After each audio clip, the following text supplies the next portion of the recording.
வாழ்க இவ்வையகம் வளத்துடன் வாழ்க வாழ்க.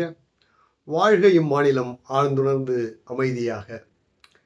ஜனவரி 30 சகோதரர்கள் என்று அருள் தந்தை அவர்கள் இன்று சிந்திக்க சொல்கிறார்.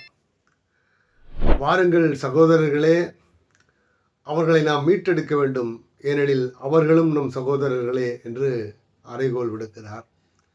யார் அந்த சகோதரர்கள் என்று விவரிக்கிறார். ஜனநாயகம் என்ற போர்வையில் அரசியல்வாதிகள் என்ற பெயரிலே இன்றைக்கு சுயநலமிகள், செல்ஃபிஷ் பீப்புள் என்று சொல்கிறோமே, சுயநலமிகள் கூட்டம் கூட்டமாக புறப்பட்டு விட்டனர். அதன் விளைவாக என்ன ஆகிற்று? அவர்களில் கொண்ட ஆட்சி மீது, அதிகாரத்தின் மீது மிகுந்த பற்று என்று கூட சொல்ல முடியாது, வெறி கொண்டு ஆட்சி போதையில் அவர்கள் தவித்து கொண்டிருக்கிறார்கள், ஆழ்ந்து சிக்கிக் கொண்டிருக்கிறார்கள். எனவே அவர்கள் இயற்றுகிற சட்டங்கள் அத்துணையும் கூட இன்னும் இந்த சமுதாயத்தில் குற்றங்களை உண்டு பண்ணும் வகையிலேயே அமைந்து போகிறது. அதனால் சட்டங்கள் இயற்றி குற்றங்களை பெருக்கி பின்பு தண்டனை நீதி என்று பேசினால் எப்படி என்று வேதனைப்படுகிறார். அந்த நிலையிலே நீதி எங்கே, தண்டனை எங்கே என்று அருட்தந்தை அவர்கள் கேட்கிறார்.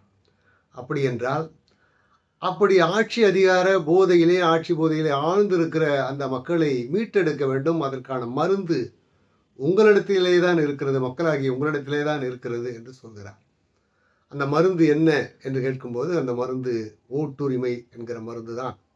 அந்த ஓட்டுரிமை என்கிற அந்த மருந்தினை கொண்டு இவ்வாறு ஆட்சி அதிகாரம், ஆட்சி போதை என்று கூட்டம் கூட்டமாக புறப்பட்டிருக்கிற இந்த மக்களை மீட்டெடுக்க வேண்டிய கட்டாயம், பொறுப்பு மக்களிடத்தில் தான் இருக்கிறது. ஏனென்று சொன்னால், சமுதாயமாக ஒட்டுமொத்தமாக செய்துவிட்டு தவறை பின்பு தனிப்பட்ட அந்த நபர்களை குறை கூறி குற்றம் கூறி என்ன பயன்?